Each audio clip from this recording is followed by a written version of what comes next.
সুপ্রিয় অষ্টম শ্রেণীর শিক্ষার্থীরা আমি যারা ভিডিওটা দেখছে সবাইকে স্বাগত জানাচ্ছি। আজকের ভিডিওতে আমি অষ্টম শ্রেণীর গণিত বইয়ের অবস্থান মানচিত্রের স্থানাঙ্ক জ্যামিতি এই অধ্যায়ের 128 পৃষ্ঠায় তোমরা দেখতে পাবে এখানে একটা চিত্র দেওয়া আছে। এই চিত্রটার মধ্যে একজন শিক্ষক দাঁড়িয়ে আছেন এখানে এবং শিক্ষার্থীরা বসে আছে। শিক্ষকের অবস্থান আনুভূমিকভাবে একটি সংখ্যা রেখা এবং উলম্বভাবে সমকোণে আরেকটি সংখ্যা রেখা গিয়েছে এবং এই সংখ্যা রেখা দুটি নির্দিষ্ট নাম আছে। একটা হচ্ছে আনুভূমিক রেখা আর আরেকটা রেখার নাম আনুভূমিক রেখার একটা হচ্ছে ওএক্স অক্ষ, যেটাকে বলা হয় হচ্ছে আনুভূমিক রেখা। আর আরেকটা রেখা হচ্ছে লম্ব রেখা, এটাকে বলা হয় উলম্ব রেখা, এটাকে হচ্ছে ও ওয়াই অক্ষ। অর্থাৎ ও এক্স অক্ষ হচ্ছে আনুভূমিক এবং ও ওয়াই অক্ষ হচ্ছে উলম্ব রেখা। এবার এখানে আমরা যদি আলোকপাতে খেয়াল করি যে এক্স অক্ষ এবং ওয়াই অক্ষ পরস্পর যে বিন্দুতে ছেদ করেছে তাকে মূল বিন্দু বলে। যেমন এই এক্স অক্ষ এবং ওয়াই অক্ষ যে বিন্দুতে এসে ছেদ করেছে তাকে মূল বিন্দু বলে। যেমন মূল বিন্দু হচ্ছে কি 0, অর্থাৎ 6.3 এর শিক্ষক যেখানে দাঁড়িয়ে আছেন সেখানে অক্ষ দুটি ছেদ করেছে এবং এই ছেদ বিন্দুটি হলো মূল বিন্দু। মূল বিন্দুর সাপেক্ষে এক্স অক্ষ এবং ওয়াই অক্ষ ব্যবহার করে একজন শিক্ষক গাণিতিকভাবে শিক্ষার্থীদের সঠিক অবস্থান বলে দিতে পারবেন। যেমন এম এর অবস্থান হলো মূল বিন্দু হতে এক্স অক্ষ বরাবর 5 একক দূরত্বে। আমরা যদি দেখি যে এম এর অবস্থান, এই যে এম এর অবস্থান, এম এর অবস্থানটা কি বলছে যে এক্স অক্ষ থেকে, এই যে এখানে হচ্ছে ও এক্স অক্ষ, এই অক্ষের মধ্যে 1 2 3 4 5 এখানে কি এম এর অবস্থানটা আছে এবং এই এম এর অবস্থানটা যে আছে এমটা আবার ও ওয়াই অক্ষে কতটুকু দূরত্বে আছে 1 2 3 4 5 6, অর্থাৎ ওয়াই অক্ষ বরাবর হচ্ছে 6 একক দূরত্বে আর এক্স অক্ষ বরাবর হচ্ছে 5 একক দূরত্বে। এই যে এখানে কিন্তু বলা আছে যে ওয়াই অক্ষ বরাবর 6 একক দূরত্বে। তাহলে শিক্ষার্থীরা এম এর অবস্থান সংক্ষেপে লেখা যায় হচ্ছে 5,6, অর্থাৎ 5টা হচ্ছে এক্স অক্ষের মান আর 6টা হচ্ছে কি ওয়াই অক্ষের মান। একইভাবে শিক্ষার্থীর জি এর অবস্থান হলো মূল বিন্দুতে এক্স অক্ষে 3 একক। এই যে আমরা যদি খেয়াল করি এই যে জি এর অবস্থান হচ্ছে এক্স অক্ষ হচ্ছে 3 একক এবং ওয়াই অক্ষ হচ্ছে কি 3 একক। ওয়াই অক্ষ হচ্ছে 1 2 3 4 একক, ঠিক আছে। তার মানে ওয়াই অক্ষে বরাবর হচ্ছে 4 একক দূরত্বে। একে সংক্ষেপে লেখা যায় জি 3,4। এভাবে প্রথমটিকে বুঝ এবং দ্বিতীয়টিকে কী বলা হয় কুটি। এভাবে মূল বিন্দু এক্স অক্ষ এবং ওয়াই অক্ষের সাপেক্ষে কোনো বিন্দুর অবস্থানকে স্থানাঙ্ক জ্যামিতির মাধ্যমে প্রকাশ করা যায়। এক্স অক্ষ এবং ওয়াই অক্ষ দুইটা অক্ষ এখানে থাকবে, দুইটা অক্ষ যদি থাকে তাহলে আমরা কী করতে পারবো, এটা স্থানাঙ্ক জ্যামিতির মাধ্যমে প্রকাশ করতে পারবো। এখন আমরা পি এর স্থানাঙ্ক লিখতে এখন তোমরা কি পি এর স্থানাঙ্ক লিখতে পারবে? প্রদত্ত বক্সে পি এর স্থানাঙ্ক লেখো। তাহলে পি এর অবস্থান আমরা যদি খেয়াল করি যে পি এর অবস্থানটা কোথায় আছে, ঠিক আছে। এই যে এখানে হচ্ছে কি পি এর অবস্থান। তাহলে পি এর অবস্থান যদি এখানে হয় তাহলে আমরা লিখতে পারি যে পি এর অবস্থান, এখানে আমরা বক্সে লিখব পি এর অবস্থান, পি এর অবস্থান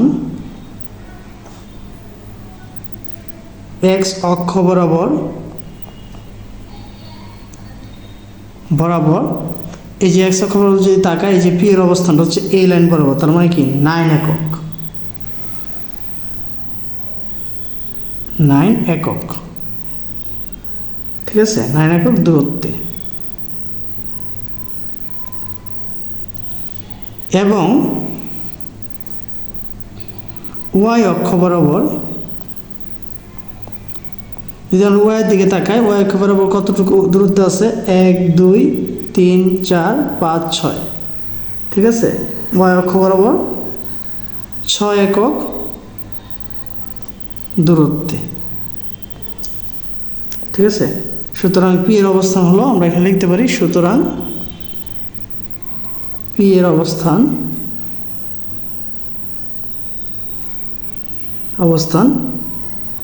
9, হচ্ছে কি 6, অর্থাৎ 9 হচ্ছে কি বুঝ এবং 6 হচ্ছে কি কুটি। কারণ আমি আগে বলছি এক্স হচ্ছে কি বুঝ এবং ওয়াই হচ্ছে কি কুটি। এবার এখানে একক কাজটা যদি আমরা খেয়াল করি, দেখো একটা একক কাজ এখানে দেওয়া আছে, তোমাদের পথের বইয়ে দেওয়া আছে। বলছে 6.3 দেখে নিচের ছকের নামের পাশে ভুজ এবং কুঠি উল্লেখ করে স্থানাঙ্ক লেখো। তো প্রথম হচ্ছে বিয়ের অবস্থান। বিয়ের অবস্থান এখানে দেওয়া হচ্ছে 3 1। আমরা যদি বিয়ের অবস্থান ভালো করে এখানে দেখি, বিয়ের অবস্থান এখানে হচ্ছে 3 আর এখানে হচ্ছে 2। তার মানে এটা তোমাকে চেঞ্জ করতে হবে। এটা প্রথমটা হয়ে যাবে কত, 3 এবং 2। এটা মানে প্রিন্ট মিস্টেক হয়েছে, এখানে হবে 3 2। ঠিক আছে, এবার আমরা জি এর অবস্থানটা দেখব। তাহলে জি এর অবস্থান যদি দেখি, আমরা জি এর অবস্থানটাকে লক্ষ্য করে আসি। জি কোথায় আছে? জি আছে হচ্ছে এখানে। তাহলে এক্সের দিকে মান হচ্ছে 1 2 3 এবং ওয়াইয়ের দিকে মান হচ্ছে 1 2 3 4, অর্থাৎ 3 এবং 4। তাহলে আমরা জি এর অবস্থান এভাবে লিখব 3 এবং 4, অর্থাৎ 3 হচ্ছে কি, ভুজ এবং 4 হচ্ছে কি, কুঠি। এটা যদি আমরা স্থানাঙ্ক ভাষায় লিখি তাহলে কি লিখব, 3 4।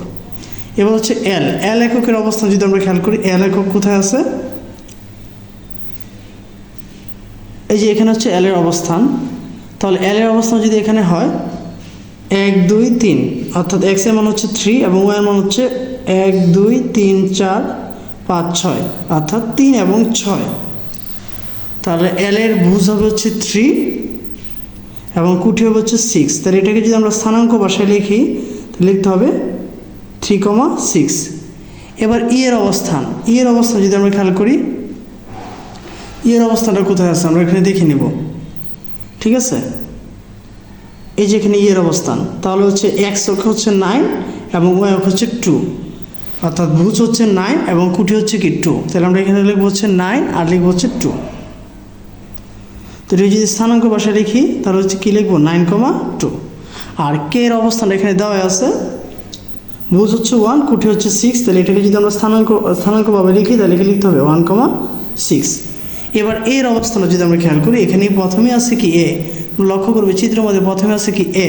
তাহলে এর অবস্থান এখানে এক্স অক্ষ হচ্ছে 1 এবং ওয়াই অক্ষ হচ্ছে 1 2। তার মানে কি ভুজ হচ্ছে 1 এবং কুঠি হচ্ছে কি 2। তাহলে আমরা এখানে লিখবো হচ্ছে 1, এখানে লিখবো হচ্ছে 2। স্থানাঙ্ক ভাষা লিখে দিব এ, তারপরে কি 1 2। ঠিক আছে, তো এই ছিল হচ্ছে তোমাদের বইয়ের স্থানাঙ্কের যে প্রথম যে ছকটা, একক কাজের যে ছক, এই ছকের সমাধান এবং আমরা কিভাবে স্থানাঙ্কে জ্যামিতিতে প্রকাশ করব এই নিয়মটা, যে ছক কাগজে আমরা কীভাবে অবস্থান নির্ণয় করব এবং কোনটাকে ভুজ বলা হবে কোনটাকে কুঠি বলা হবে, এই নিয়ে বেসিক আলোচনা। তো আশা করি ভিডিওটি তোমাদের কাছে ভালো লেগেছে। ভিডিওটি যদি তোমাদের কাছে ভালো লেগে থাকে তাহলে চ্যানেলটাকে অবশ্যই সাবস্ক্রাইব করবে এবং ভিডিওটি সবার মাঝে শেয়ার করবে। ধন্যবাদ সবাইকে এতক্ষণ ভিডিওটি মনোযোগ দিয়ে দেখার জন্য।